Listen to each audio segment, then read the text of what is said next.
All right, folks, coming up on Roland Martin Unfiltered for Tuesday, March 19th, 2019. Amendment 4 in Florida, which restored the voting rights to formerly incarcerated felons, under attack as Republicans play their games. No shock, hashtag, we tried to tell you. We'll be joined by Desmond and Sheena Meade, the folks, of course, who led that initiative to get it passed. A school officer lies about why he violently arrested a student. Said he was shoved. The videotape says his ass was lying. Why does he still have a job? Jason Van Dyke will not get a longer sentence for the murder of Laquan McDonald. We'll explain to you why. Facebook agrees to stop discrimination in housing ads, but it took a major lawsuit for them to do it. And also, New York City's elite public schools have major problems when it comes to who gets in.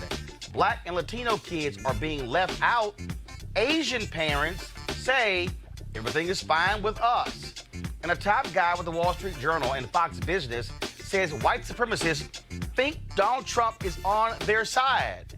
No shock to us.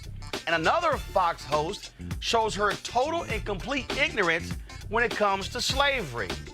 Yes, Katie Pavlik, I'm about to take your ass to school. It's time to bring the funk from Roland Martin Unfiltered. Let's go. He's got it. Whatever the biz, he's on it. Whatever it is, he's got the scoop, the fact, the find. And when it breaks, he's right on time and it's rolling. Best believe he's knowing. Putting it down from sports to news to politics. With entertainment just for kicks, he's rolling. It's on go, roll, y'all. It's Roland Martin, yeah. Rolling with Roland now. He's funk, he's fresh, he's real, the best, you know he's Roland Martin now.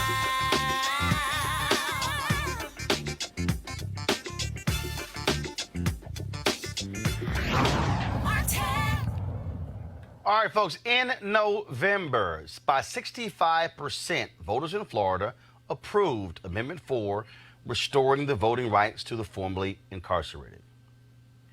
What did I tell you? And Republicans were not going to accept this lying down. Today, in Florida, what happened?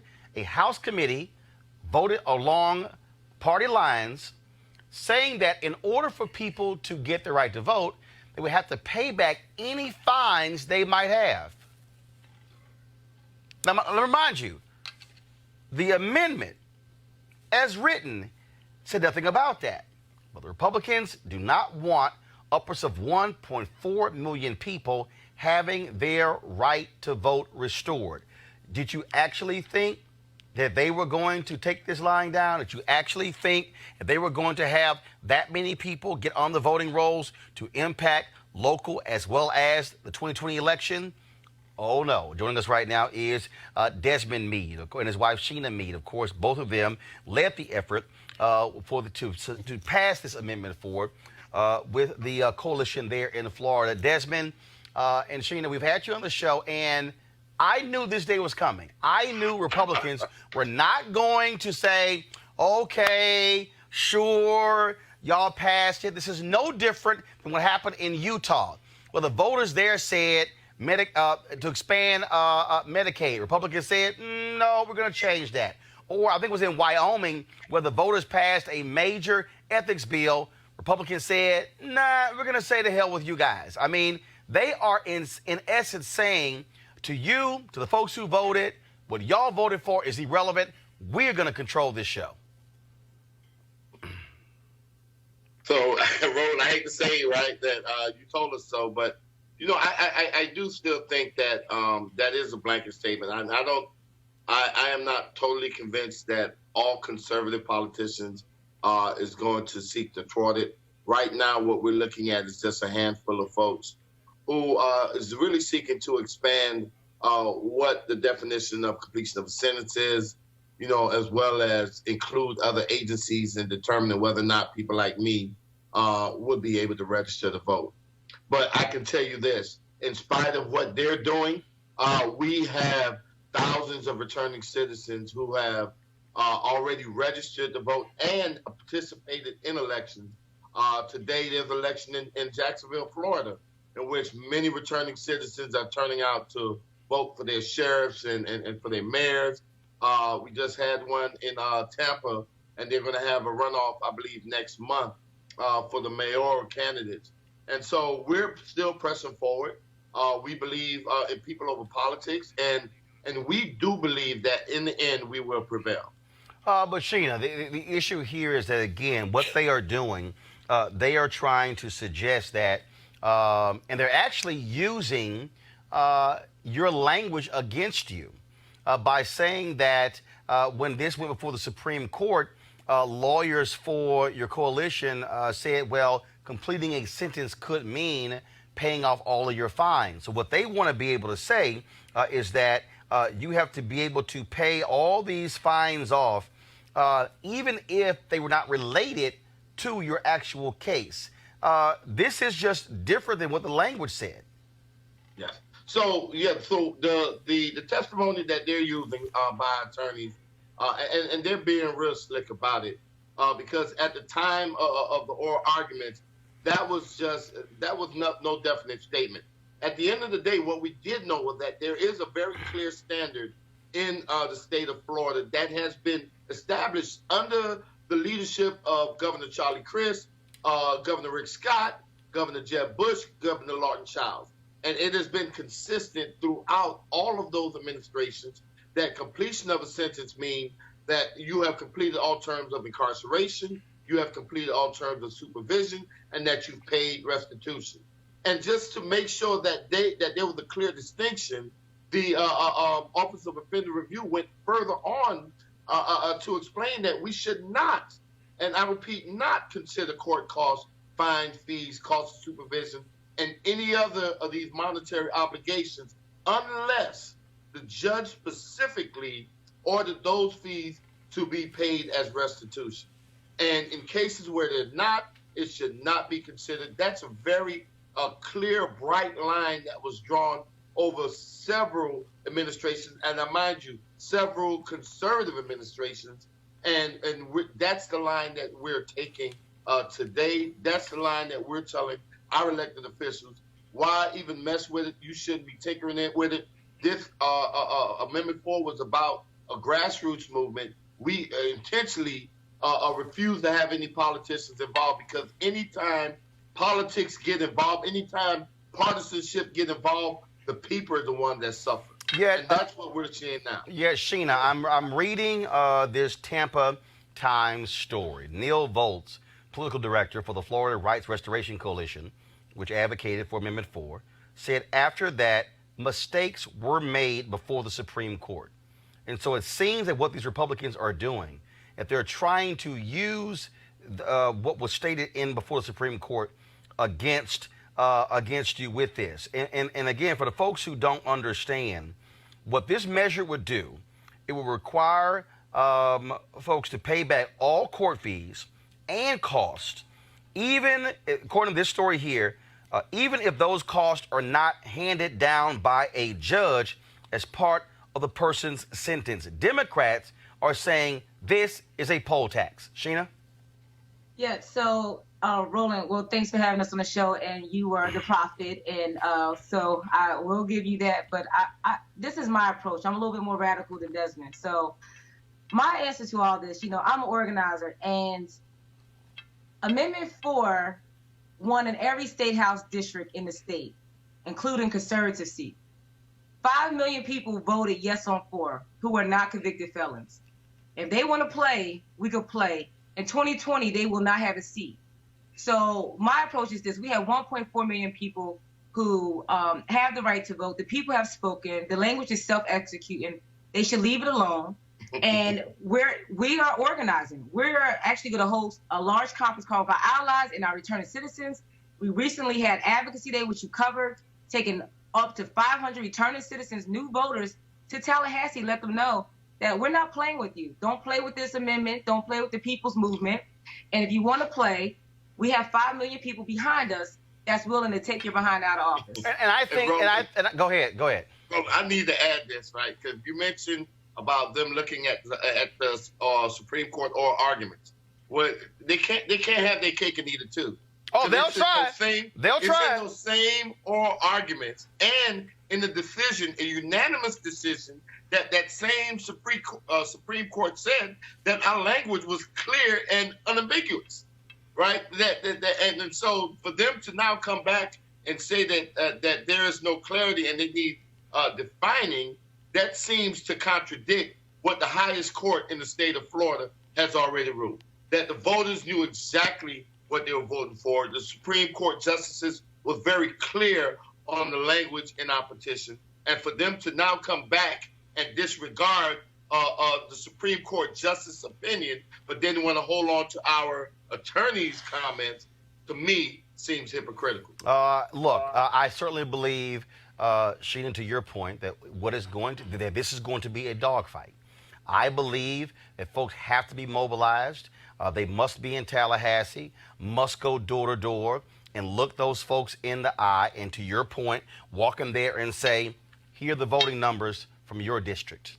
Here are the voting numbers from your district. Here are the voting numbers from your district. And look them all in the eye and say, how in the hell are you going to try to go against the will of the people? And this is where thousands of people should be dropped on that state capitol to let them know that they cannot be trying to play games here.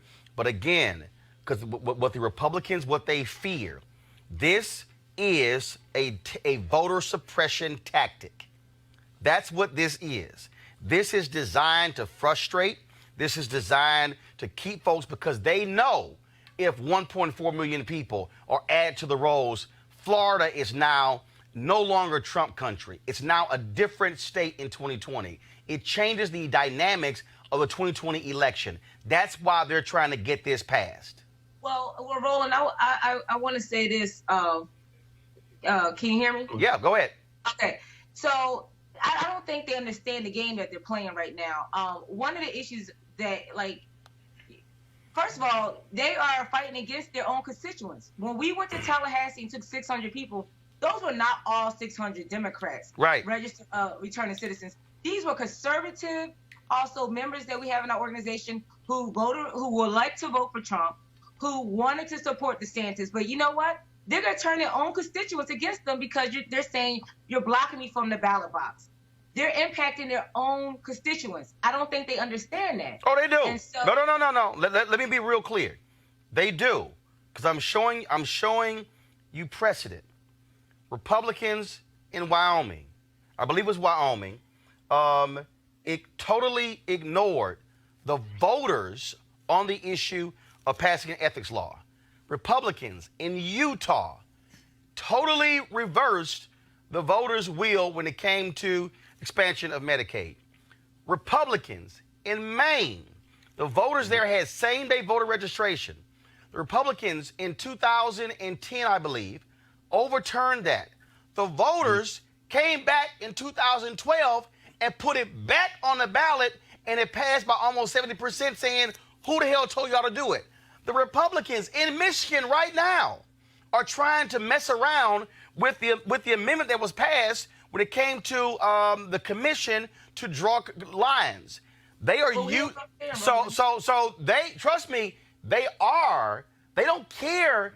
Even if Republican voters, this is about power. Final comment. Right. So what I'm saying is, okay, that's the voters, but what I'm speaking of right now are the new reenfranchised voters that are registering as conservatives. They are actually fighting against their own people right now. So you have 1.4 million people that were impacted. As we know, African Americans disproportionately impacted, but we were only 33% of that number. Yep. There are a lot of more folks that look like that party than that looks like us. And right now they're fighting against themselves. That's how I feel. So Roland, they're making it partisan politics. Yeah, so I think by design. I understand what you're saying, how we're approaching this, and I think there's a couple of things that might be slightly different. Because here in Florida, what we're looking at really is not a bunch of newly enfranchised progressives or not a bunch of newly enfranchised conservatives. What you're looking at is a bunch of newly enfranchised returning citizens, right, that seeks to form a separate, a standalone constituency group. Yep. Right. And so we have brought people together from all walks of life, not to be leaning left or leaning right, but to lean straight forward into issues that impact people with felony convictions. And because of that, and because of the fact that we have been without the right to vote for so long, we got a brother that called me the other day and said, listen, if there is a race for a dog catcher, I'm going to vote. That's right. We have people now that are excited about voting, and what these politicians are underestimating is the will and the tenacity of these newly reenfranchised returning citizens. It's 1.4 million of us. They can't, listen, they could try as hard as they may, but in Florida, where we know racists are razor thin, there will be consequences to be had for toying with our newly won right. And I would just add this, Roland. Yes. Today, we just came off of Advocacy Day, and our organizers have been on the ground and have been calling the participants, and the participants leaving from Tallahassee understand that the power that they have been calling to the Capitol, call the legislators, where the legislators are hitting us up. Can you please let them know to stop calling? We will not stop calling. We will not stop showing up at your doors. And so we have not just registered voters, we have empowered voters. We have educated them, and they're ready to fight. All right, Sheena Mead, Desmond Mead, we appreciate it. Trust me, y'all gonna be in for a fight, and we'll be standing right there with you along the way. Listen, we got the biggest dogs in the fight right now, Roland. 1.4 million of them. We ready. All right. If nothing else, we know how to fight. As I always said, when it's time to swing, swing. Thanks a bunch. I appreciate it. All right. All right. Have a great. Thank you very much. Let's introduce our panel, Dr. Cleo Monago, social political analyst and activist. Also, we have, of course, the president emerita of Bennett College of Economics, Dr. Julian Malveaux, and as well as Malik Abdul, Republican communications consultant. I will start with you, Malik. Republicans are fearful of these folks voting. What they are doing here is shameful and despicable. The law is very clear. It was written very clear. And what they're trying to do is, after the fact, reinterpret this law because they don't want these folks, 1.4 million registered. Well, I've made my comments about what's happening in Florida clear. I voiced my support for this amendment even before it came. This is not anything that really can be excused. This is something that, for whatever reason, you for whatever reason, you can call it. Speculate, dude. Well, you can call it. You can call the reason. You can call it whatever you want to call it. But the fact is that this is not something that I agree with. I wish that there were. I wish they didn't do this. We know that it's politically motivated. That's one thing that we do What's know. the political motivation? Well, because they don't want them to vote. Well, Why don't they want them to vote? But we understand the political motivation Malik, behind if I sang this. in public, I start singing, I'm wishing on a star. Seriously. But what I do believe that what we shouldn't do is to cast this as, 1.4 million black people who are going to vote. No, wait. One second. First of all, I never said 1.4 million black people. No, I know. I never said. No, it's not. No, hold up. I never said 1.4 million black people. I never said black people. I'm calling this voter suppression. And Julian, what this is about is, again, and I laid out the examples of where Republican legislatures have ignored the will of the people repeatedly in multiple states, and that's exactly what they're trying to do here. And it's not black people. 70% of these people are Caucasian. And so let's just be clear about that. We don't know how they fall along the political spectrum. Some of them are probably Democrat. Many of them are Democrat. Many of them are also Republican. We don't know that. What we know is that Republicans have a history of suppressing the vote. It doesn't matter who the vote is. If they can't guarantee the vote, they will suppress it. Furthermore, the notion of having to pay your fines has a class bias to it in terms of who is going to be able to pay fines. Mostly African American, and many of the white returning citizens are people who have limited means. And so you say you have to pay your fines. Who has the money to pay the fines? What you really have, you have good sense, but you don't always exhibit it. Because you say, I like to think that I have good sense. But you don't always exhibit it because you say, well, why would they do this? That's your opinion. I wouldn't say that you don't have good sense. Cleo. My good sense has been demonstrated. Cleo, here's the thing here. Here we go to my iPad. This is a story from February in Politico. Utah GOP shrinks Medicaid expansion, defying voters. The Republican governor signed a bill curbing Obamacare's Medicaid expansion months after voters approved the program. Republicans in state after state don't give a damn about elections. They will use their power in the legislature to say, we don't care what y'all decided, we're going to do something totally different, and y'all got to deal with it. That's clearly true, and you have highlighted several examples of that. It's true. I wish the Meads luck, and I wish the returning citizens luck, but my concern is that they're assuming that things are static and that perspectives are static. And what I mean by that is that some of these white people who are 7% of the returning citizens could wake up and go, wait a minute.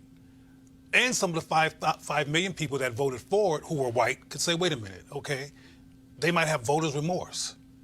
They might be, wait a minute, we have a chance to make sure now that we can keep power, because we were glad to vote at first, and we were supporting the Meads because they were doing what they were doing, and we appreciated what they were doing, but wait a minute, let's wake up here.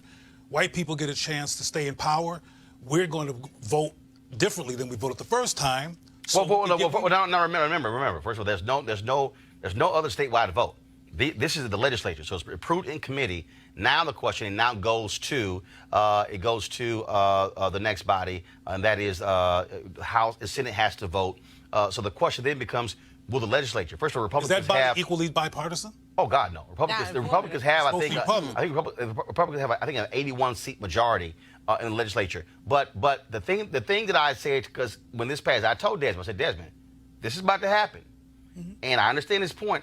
But they're about to be in for a dogfight. Absolutely.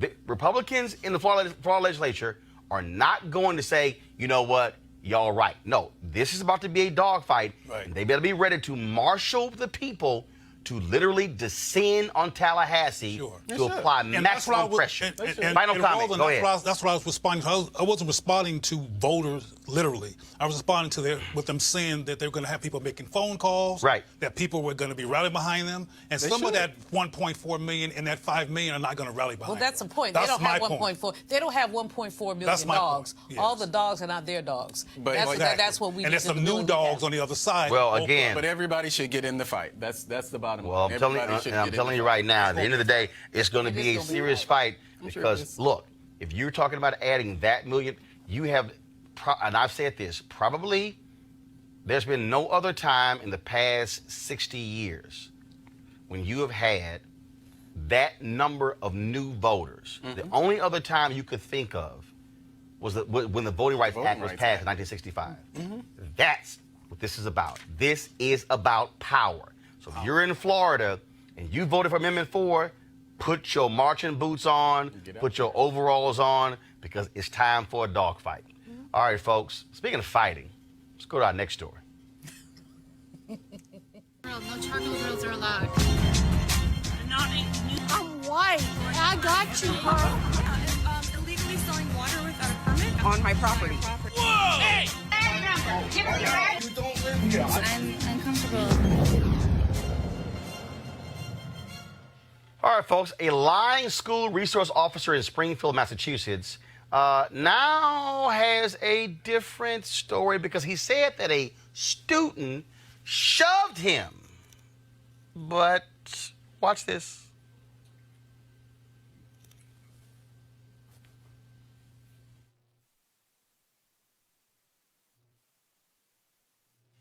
So we're watching the video. He says a student. We see the officer grab the student by his neck. The officer was sitting there, and you can see him being quite physical with that student. Then other folks step in. So in December, Angel Marrero arrested the student at the High School of Commerce in Springfield, Massachusetts, for initiating the incident by shoving him. Video clearly shows he didn't. Now, after the surveillance video surfaced in February, Marrero claims he didn't, guys, what's going on there? Claims he didn't deliberately file a false report. Play it again. He did by accident? Here's the video, y'all. He says he didn't deliberately file a false report. I'm trying to figure out where the shoving is coming from. Now, the student who has not been identified allegedly walked by and called the officer a pussy and threatened to slap the shit out of him. Marrero claimed that the student's unprovoked comments made him fearful of an assault. The officer's job status will be decided after a hearing by Springfield's Community Police Hearing Board. The Hampden District Attorney's Office is also opening a criminal review of the case. The student's charges were dropped this week. He should be charged for assault and fired. Should be fired. He should first fired, then charged for assault, then personally sued. This is a child. Even if the child did shove him. No. This was a police officer. Even if he did. No.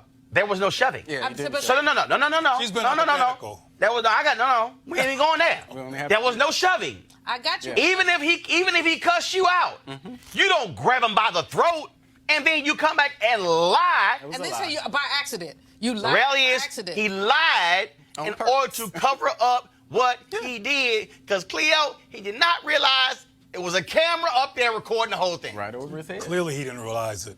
And clearly, he figured he was going to lie like they always do and get away with it. Yes. But what are black parents doing to prepare their children to live in such a hostile environment? That's what I want to know. Because a lot of parents are passive. This is based on interviews and traveling and talking to parents and not actually engaging their children. When a black child sees that on television, they're going to be traumatized. And I'm just wondering if black parents are engaging their children around why this exists, that they should actually not feel bad about who they are because these kind of things occur, and be informed that this is a human corruption that's not their fault. I'm That's telling my you, concern. I'm telling you right now, had that happened to me, Reginald Lynn Martin Sr. would have been at the school in about 20 minutes. And I'm just letting you know there may have been an escalation at the school as a result of this ignorant resource officer. You know, the thing, Roland, that we have to look at is why we don't have more black people on school boards, why we don't have more black people adjudicating this, why are parents not stepping up? Because this is the kind of stuff that needs to turn something out. Your parents, my parents, probably everybody on this panel's parents would be down there, but somehow our parents have drank the milk of tranquility and have not trained their young people to say, oh, no, hell to the... Not even the parents. I'm sorry. If I'm a student leaders, we shutting the school down. Hello. Like shutting it down. But the reason we're talking about this is because it's on video.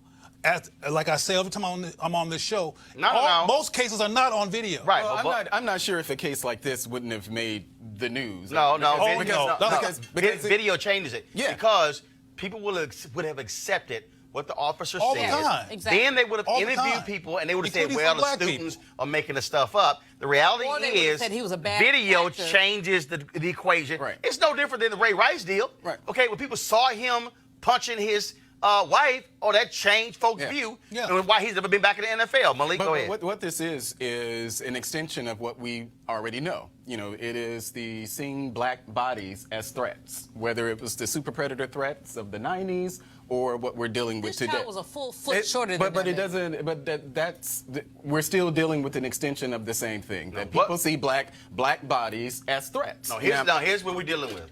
We're dealing with lying-ass cops. Yeah, of course we are. We're dealing with people who do not put in the contracts that if you lie on police reports, you will be fired. We're dealing with, he can change, he can sort of change his mind. To me, this is real basic. This is where we don't even have to have a hearing. Oh. Okay, you said the kid pushed you. Lie. That was a lie. You lie on a police report.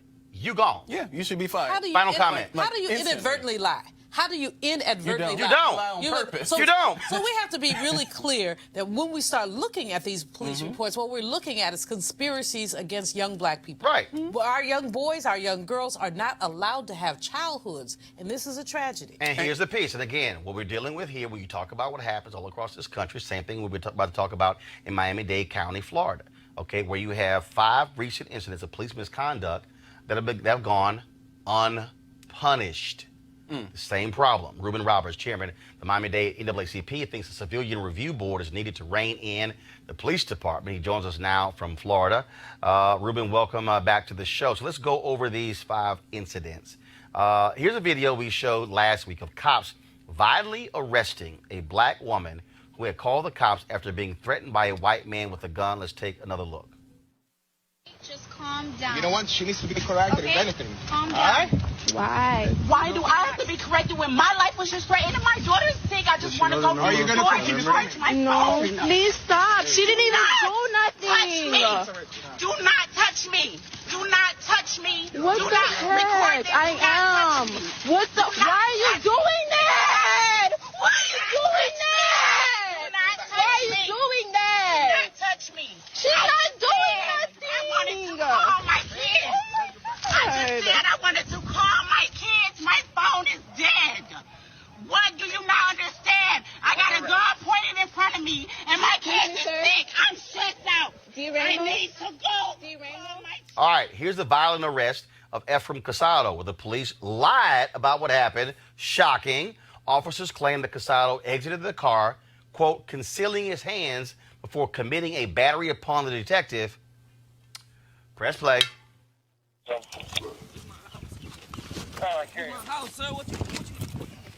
Hey, put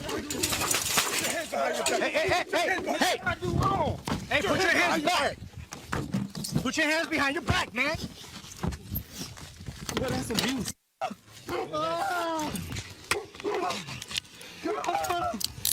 on, mama.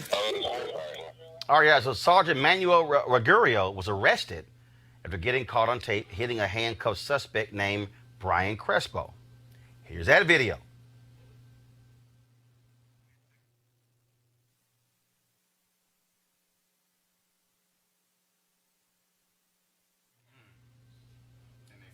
Now, a recent lawsuit alleges that Miami-Dade Police Department had evidence that should have prevented an underage teen from being wrongfully charged with first-degree murder. Okay, last one. Miami-Dade cops were cleared of wrongdoing in 2018 after shooting an unarmed man to death in Liberty City. Folks, what we're talking about here is if this was the mob. So let's just use, for example here. If this was the mob, Ruben, federal prosecutors would be talking about RICO. Definitely. Roland, I'm glad that you put us on today. Miami-Dade branch of the NAACP, we've been on the scene for all of these incidents most of these incidents that you played. We were just with Diamond Loving today at a press conference where this young lady who was her life was threatened by a neighbor with a shotgun, and she called and her friend called the police. And instead of the police coming in to support and hear what the victim is saying, they came and assaulted her. Now, the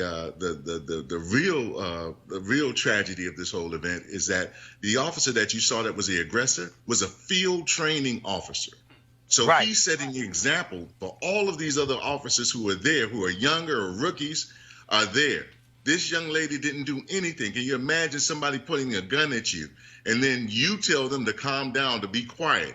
If someone points a gun at me, I'm going to be distraught. My voice may go a little bit high, but that gives you no justification to throw me to the ground, to assault me. And on what basis do you have to arrest? She didn't provoke anything. She did not assault the officer. She didn't attempt to assault the officer. What she simply said is, I want to take my phone to get charged so I can contact my children. And this guy, a field training officer, a veteran police officer, really treated this black woman in a very poor way. And we have to take a stand in our community to ensure that doesn't happen again. It's very reminiscent of Sandra Bland. Now, the black woman who was taken to the ground, that officer was immediately suspended by the chief. But what we're talking about here, again, we're talking about case after case after case. Yes. We're talking about culture. We're talking about a system. Yes. The question is the chief there rooting that out, or is it simply a department run amok? Do you believe that federal investigators should come in and literally investigate the Miami-Dade Police Department?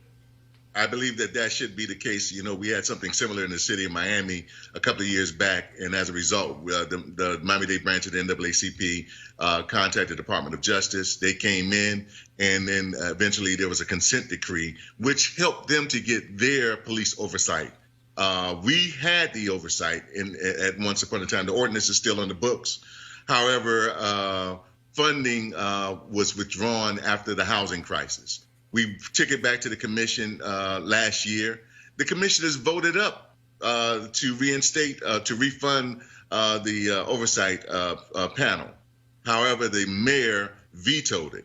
And since then, it's been dead and on arrival ever since then. And we're still fighting to get that back up and running. And as you can see, there's so much reason for us to have a police oversight because we need to make sure that those officers who are doing these horrible things to citizens, that they pay a price for that.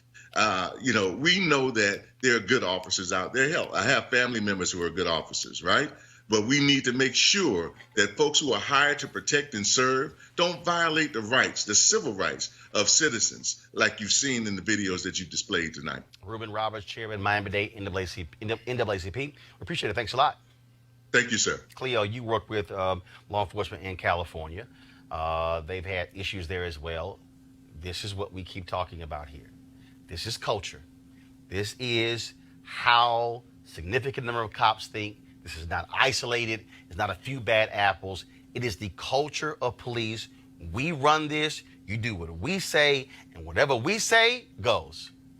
Absolutely. And what's important to understand, though, is that people think this can be resolved through a cultural sensitivity workshop or some type of racial insight workshop, and it can't be.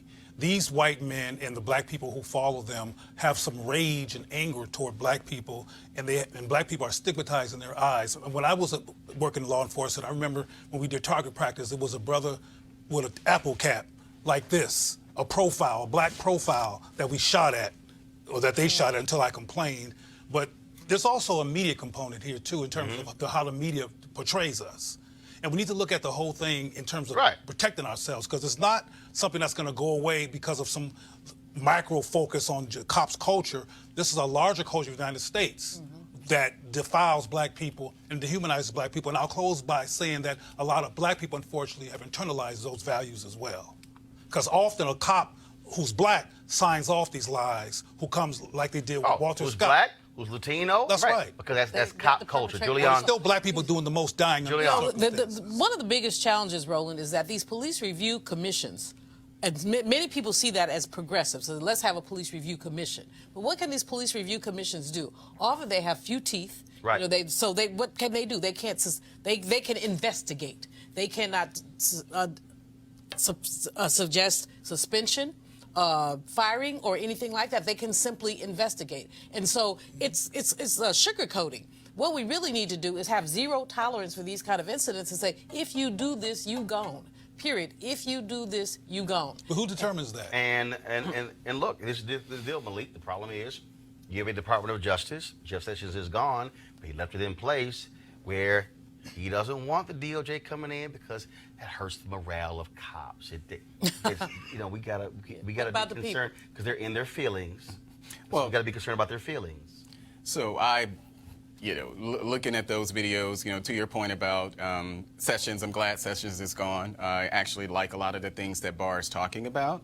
The videos in particular is nothing that unfortunately, it's nothing that we haven't seen before. Tamir Rice was considered as I think it was a young man, or he was 12. Well, no, I'm saying how the actual caller. The line, the line as cop tried to suggest he was a grown man. Well, no, it was the original. It was a caller that it was a caller that had misidentified. No, the caller said it could be a toy. Right. The caller said it could be a toy. And so by but the police officer you have didn't to let me enough finish sense. my point. Finish your point, which is no point. Well, okay, well. Come on, finish point. So but anyway, so in that case with Tamir, within actually less than 2 minutes, he was dead. 90 seconds. No. Because they saw him. 90 seconds. It was shorter than that. He literally, the cop, it wasn't even 5 seconds. The cop literally came By the time they drove up, the door wasn't even gone. fully open when the cop was firing his gun. Yeah. He gave no moment to even say stop. Right. What you're dealing, but again, to Cleo's point, which I think is critically important,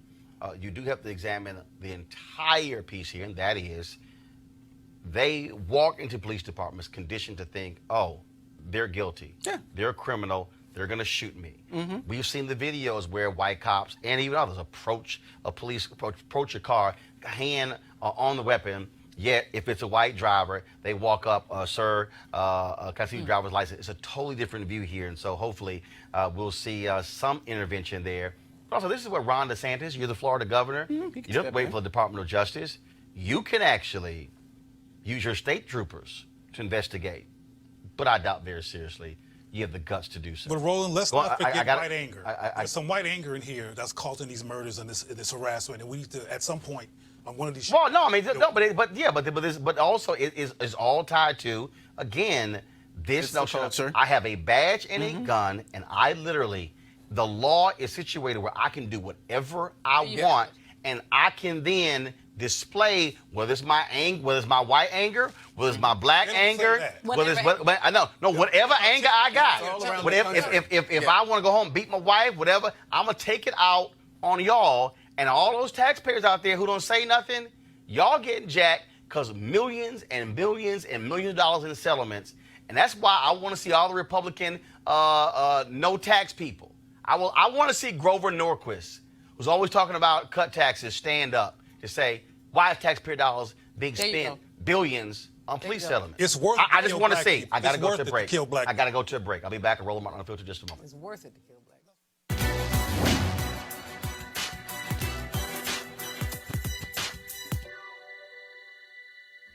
It's not the load that breaks you down. It's the way you carry it. Entertainer, Lena Horne.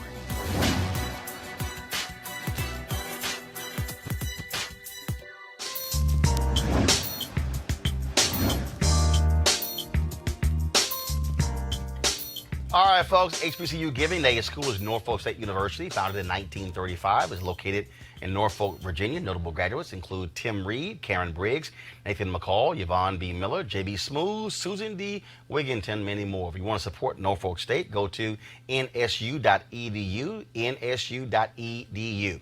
All right, folks, calling all HBCU alumni, students, and leaders into the Ford Motor Company HBCU Mobility Challenge and win $25,000 for your school. Building on their Cleo, turn your phone off, please. Thank you very much. It was an accident. I'm so sorry. Can you turn your phone off, please? I'm trying to do a commercial right here. I am so sorry. Can I? So let me just start over for the people at Ford. Because Cleo decided to sit here and turn his damn phone on Front Street on a live show. Yes, I'm calling you out. All right, folks.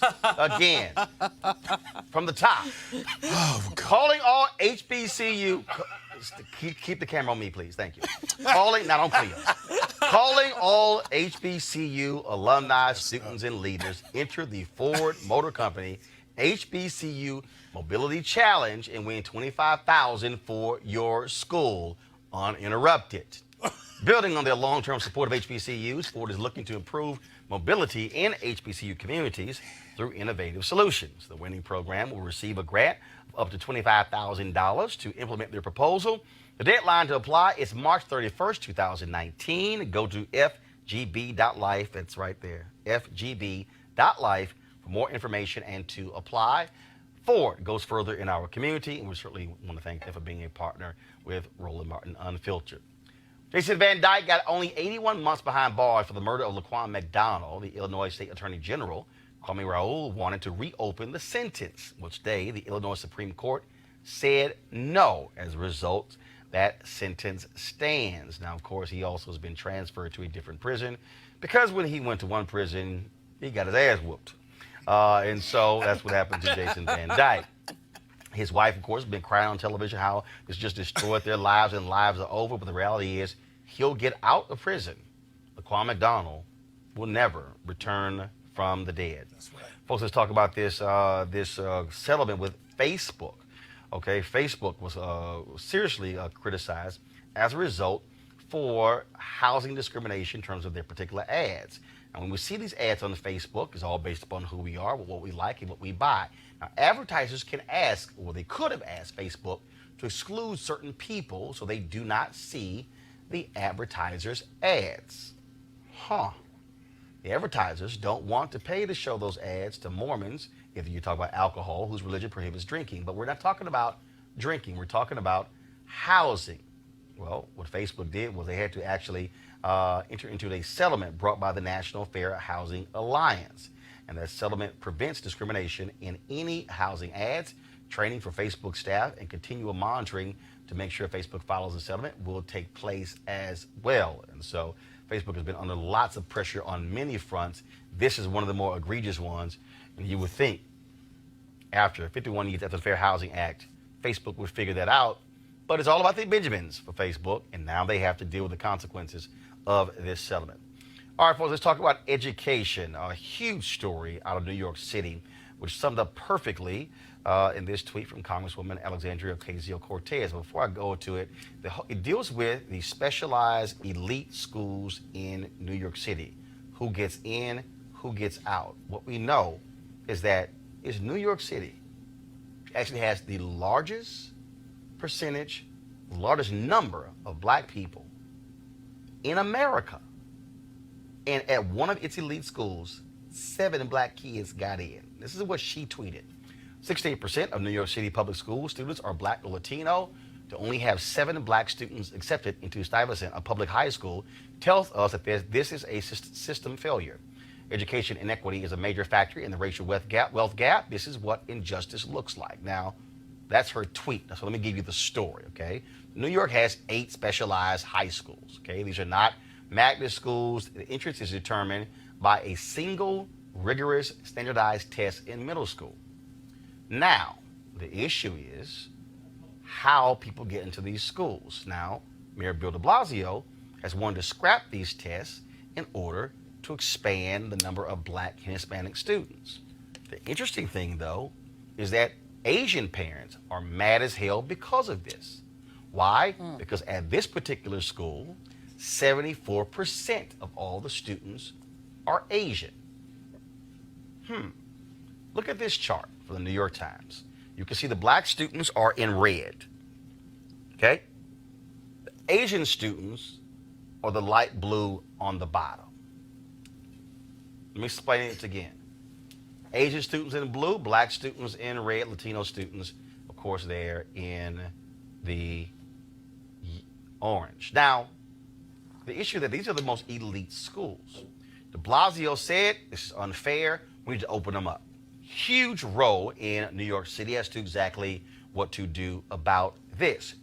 The other issue is that you've got black and Latino politicians who are quiet as hell. There we go. Real quiet. One of them, the Brooklyn borough president, he came out against this after he supported de Blasio changing the test. Well, why is that? Because a number of Chinese American donors canceled their fundraiser. So the question for that Brooklyn bureau president, who the hell do you represent? I think you make that clear. Who do you represent? If 68% of all the students in New York City public schools are black and brown, and then you have these elite schools, what's the problem? Now, we can break this thing down. We know that there are issues with standardized testing. We know that standardized testing impacts black and brown children differently. How is that an actual measure of your knowledge? What we also know is that there is a very serious system in New York that costs money to prep for these tests. Because see, let me walk you through this. What these Asian parents are focused on is that they literally are saying, we're going to put our kids into these elite New York City schools because they're going to go from there and they're going to go to Harvard, Yale, Princeton, Columbia, Cornell, Dartmouth, all of the Ivy League schools. What is also happening as we speak? Well, Asian parents working with conservatives who don't like affirmative action were suing Harvard because they're saying that Harvard is capping the number of Asian students who are getting into the school. They're all about the elite institutions. So what you have here is you have Asian parents who use affirmative action when it suits them, but now are working to take down affirmative action at Harvard when the real issue is like the white girl Mary Fisher who sued the University of Texas. What the Asian parents need to realize is it ain't the black folks and Latinos who are keeping y'all out of Harvard. It's the white folks when 1/3 of Harvard's incoming class are legacy admissions. Y'all should be dealing with white folks. But they literally will take down affirmative action programs in order to get their students in. Let's go back to New York City. De Blasio, who's the mayor, wants to change this. Other folks in New York State say, oh no, this is wrong, it's a bad idea, you shouldn't touch this.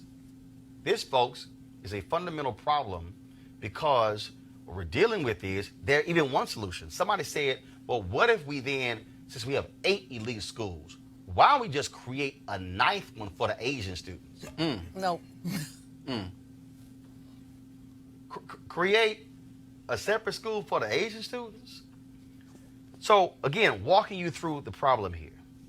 You have these parents who are spending thousands of dollars on special tutors, on programs to ace the test, which Black and Latino parents can't afford.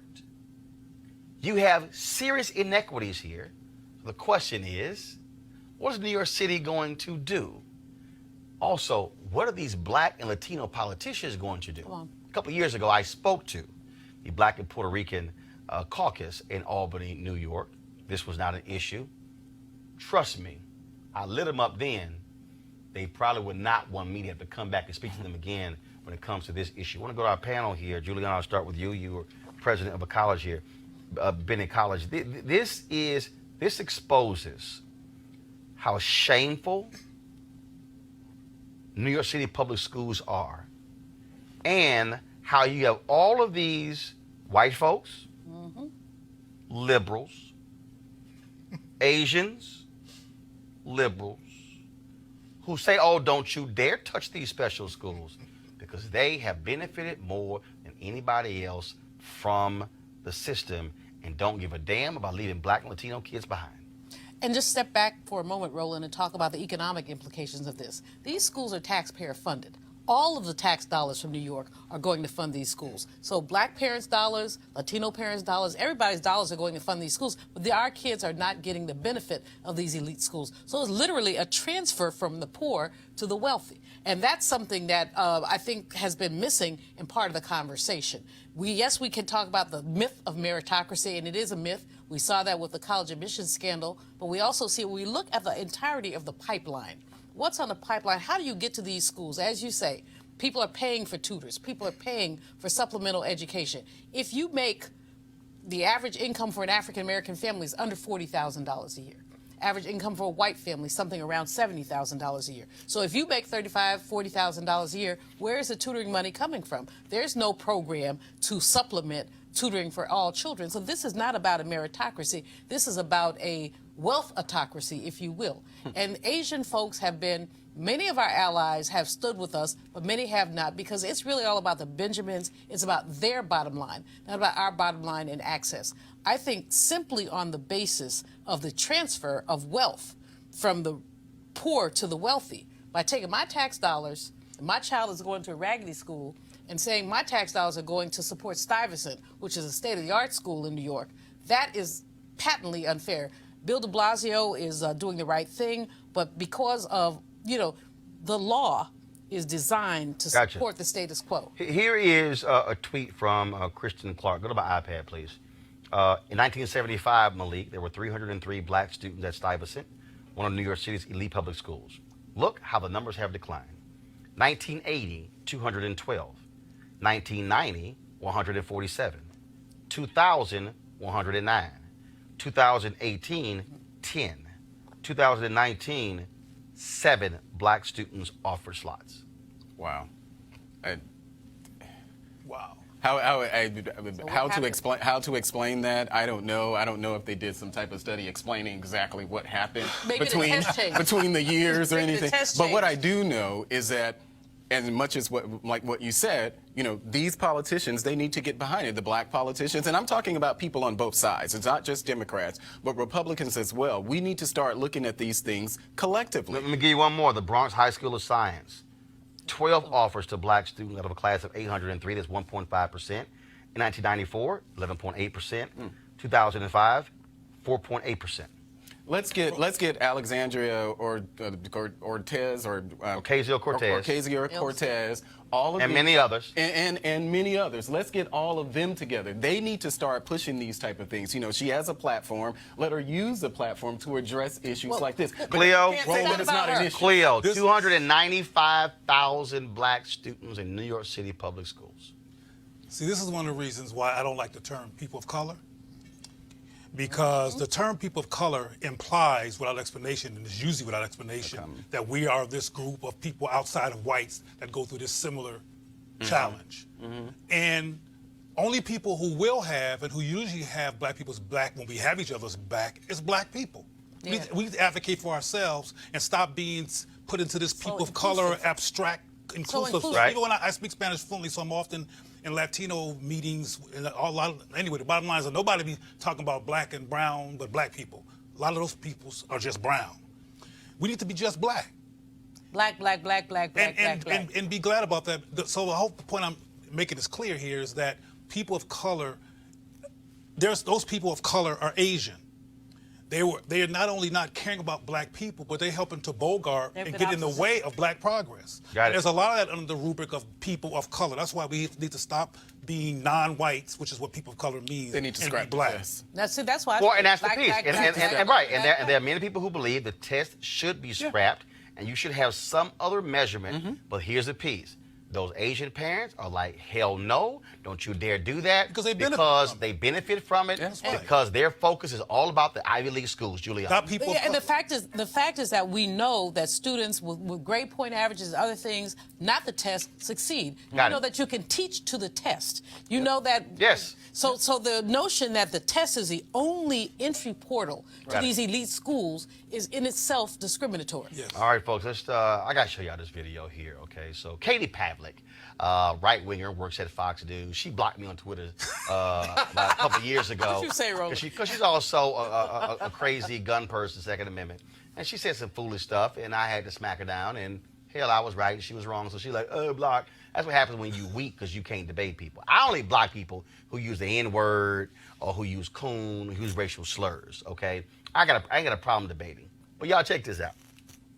She was on Fox News yesterday. Was it yesterday or today? It was today. And they were talking about, just press play. They keep blaming America for the sin of slavery, but the truth is, throughout human history, slavery has existed, and America came along as the first country to end it within 150 years. And we get no credit for that to move forward and try and make good on that. We did have a very bloody civil war. We're over that and issue. We also, and the 150 years are a long time. The racial history, the remnants of the Civil War, particularly blacks in the South. Correct. Yes. That was not an easy path. I mean, that was bloody and violent and deadly. And there were Native Americans here when we showed up. We're still, my point is that we were the country that decided to end it, and we're still dealing with the issue. But if you want to start a problem and to inflame racial tension even more, start blaming people who have nothing to do with slavery for the sin of slavery. That is not fair. That's not the American way, and we shouldn't be doing it. I'm sorry. Y'all, this was a tweet that historian Kevin Cruz sent to little Katie Pavlik. Years between independence and the abolition of slavery. Haiti, 0. Costa Rica, 3. El Salvador, 3. Guatemala, 3. Honduras, 3. Chile, 5. Bolivia, 6. Uruguay, 8. Nicaragua, 17. Mexico, 19. Paraguay, 29. Colombia, 41. Venezuela, 43. Argentina, 45. Brazil, 66. USA, 87. Play her comment again, please. They keep blaming America for the sin of slavery, but the truth is, throughout human history, slavery has existed, and America came along as the first country to end it within 150 years. And we get no credit. 1, 2, 3, 4, 5, 6, 7, 8, 9, 10, 11, 12, 13, 14. There are 15 other countries, Katie, who did it before we did. You lying. And then, y'all, you got Kennedy, white woman, libertarian, who was like, hey, hold the hell up now. Jim Crow, slavery without shackles, that kind of had an impact on black people as well. Here's what kills me. White folks want credit. It's like, you should give us credit. I didn't kill you. I should give you credit because you didn't kill me. You should, you know what? You should give us credit because we allowed for you to have your own show. Credit. Y'all, she don't even understand 243 years of slavery, right. 10, 12 years of Reconstruction, and then 92 years of Jim Crow. Like 243 years of slavery, and then 243 years of slavery. Y'all free 10, 12 years. 243, 10, 12. Yeah, it's even exchange. This is idiot. Now, see, a lot of y'all out there got mad yesterday when word came out that Donald Brazile signed with Fox News. Let me give you my take on this. I ain't got a problem with it. You know why? Because you got to have light in darkness. You got to have folks who are willing to sit there and go, Katie, what the hell are you talking about? Now, Harris Faulkner didn't say much. I guess let the other white women handle it because she's the only black woman who's sitting up there. But the reality is, that's beyond stupid. And what you have to understand, folks, is that when a Katie Pavlik says this, she is having an impact on other stories as well. See, I ain't got a problem with the Lion's Den. Y'all have heard me say it. I would take on anybody on Fox News and Fox Business any day, anytime, anywhere. Run them up like it was a track meet. Sean Hannity, Laura Ingraham, Martha McCallum, Shannon Breen, Tucker Carlson, Lou Dobbs, don't matter to me. See, you have to fight fire with fire. You've got to expose the ignorance of these people. And the reason why you have to go on there is because when a Katie Pavlik says something that damn dumb, you have to understand that somebody is watching.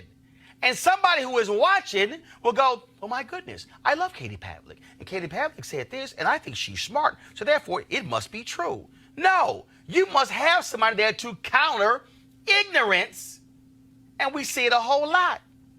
And so, understand, folks, Katie Pavlik, not the only ignorant white woman out here. It's a whole bunch of people who think the same way Katie Pavlik does because they have never even bumped into a history book. Not read it, bumped into it. We are dealing with people in this country who have absolutely no clue about American history. These are the same people who literally think, yo, black soldiers and white soldiers were kicking it together in World War II. Not even realizing when the war was over, you had literally fights between white and black soldiers in train depots the moment they got back into America. These are the people, y'all, who become anchors and TV hosts and who gets hired by Trump to be UN ambassador and to be spokeswomen and spokespeople in the State Department. Do y'all understand that? We cannot say we're going to avoid the folks at Fox News. Oh, hell no. You got to go right at them with truth. You got to bring integrity, character, honor, and consciousness to the battle. Now, I agree. Democrats chose not to have the debate on Fox News. Ain't no problem with me because Republicans didn't have one on MSNBC in 2016. But Donald Brazile signed with them. I ain't got a problem with it. Hell, sign 10 more black people. You got to have warriors who are fighting in an information. This is information warfare. Let me say this again, folks. This is information warfare. The reason this show exists is to counter the lies that you're seeing. Is to be able to bring truth, to be able to enlighten you and empower you to get you to understand what's going on. We lose when we are unwilling to engage the crazy folks. Glenn Beck went on Sean Hannity and said, if Trump doesn't win in 2020, It is the end of America as we know it. Yes, Glenn, you're right. It's the end of America of white supremacy. It's the end of a crazy person sitting in the Oval Office who lies even when he wakes up. He'll lie about what time he woke up. He just makes up stuff. So yes, Glenn, it should be the end of an absolutely narcissistic, crazy, ignorant, demented person who is sitting in the Oval Office. Folks, truth must always come to light.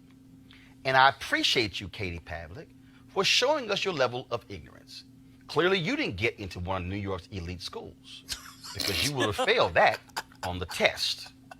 But I want y'all to understand, it's a whole bunch of Katie Pavliks walking around here, and we got to take them down one by one. And if we got to hit them in the head with a history book, now some of y'all see right there the conservatives like, oh my God, Roland's calling for violence against Katie Pavlik. No, what I'm saying is, Katie, pick up a book, any damn book, by a real historian. And I'm not talking about that hack, Dinesh D'Souza. Final comments? Going down the line, I'll start with you, Malik. Well, in this particular case, I actually watched it. I watch Fox every day, and damn, surprise, shocking! Surprise, hello, surprise. can the Republican just say something on the set without getting? That's painful, brother. So I watch it. That's painful. Go ahead. I watch it every day. I watch that show every day. I watch Harris Faulkner every day. Fox News has a lot of actual solid journalists on their show. On this particular segment, that I saw today, the pushback that you saw from Kennedy, that's the same sort of pushback that you see on Fox when these type of things come.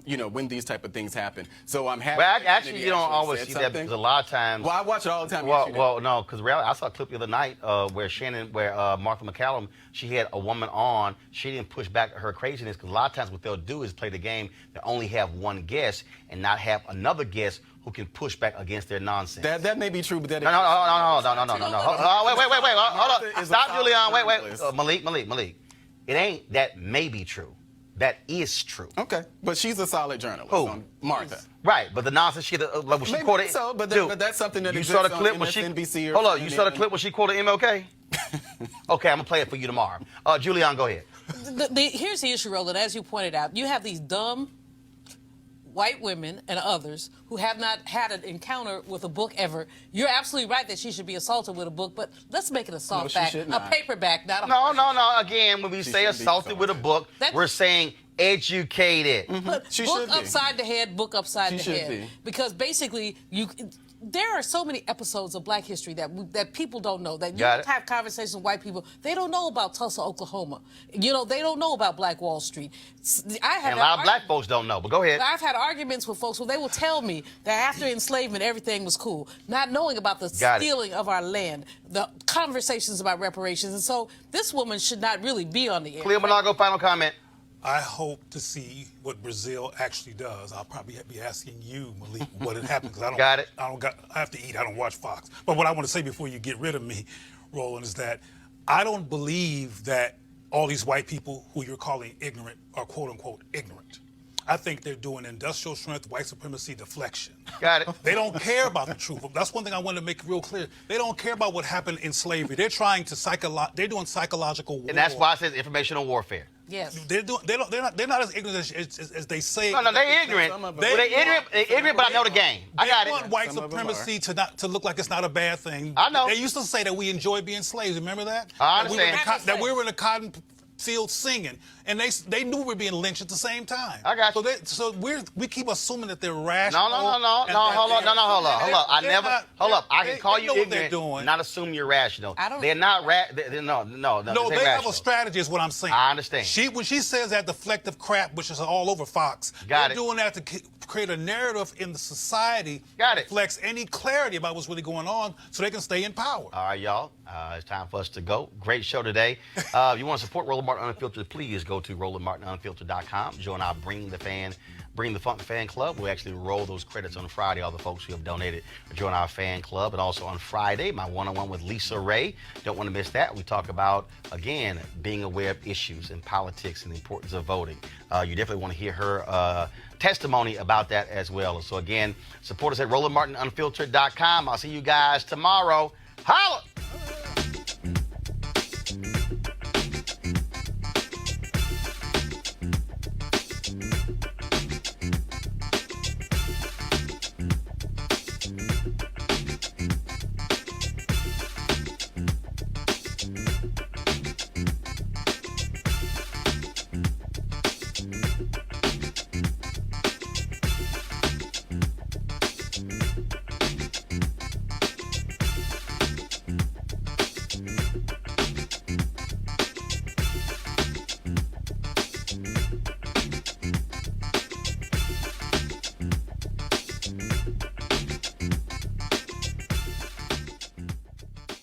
You want to check out Roland Martin Unfiltered?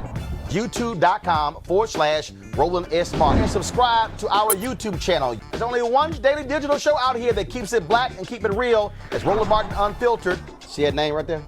Roland Martin Unfiltered. Like, share, and subscribe to our YouTube channel. That's YouTube.com/Roland S. Martin. And don't forget to turn on your notifications so when we go live, you'll know it. You want to support Roland Martin Unfiltered? Be sure to join our Bring the Funk fan club. Every dollar that you give to us supports our daily digital show. There's only one daily digital show out here that keeps it black and keep it real. It's Roland Martin Unfiltered. Support the Roland Martin Unfiltered daily digital show by going to RolandMartinUnfiltered.com. Our goal is to get 20,000 of our fans contributing $50 each for the whole year. You can make this possible. RolandMartinUnfiltered.com. Hey fam, want to check out Roland Martin Unfiltered? The blackest show on all of digital, cable, and broadcast. Check out our audio podcast. There's only one daily digital show out here that keeps it black and keep it real. It's Roland Martin Unfiltered. Press play.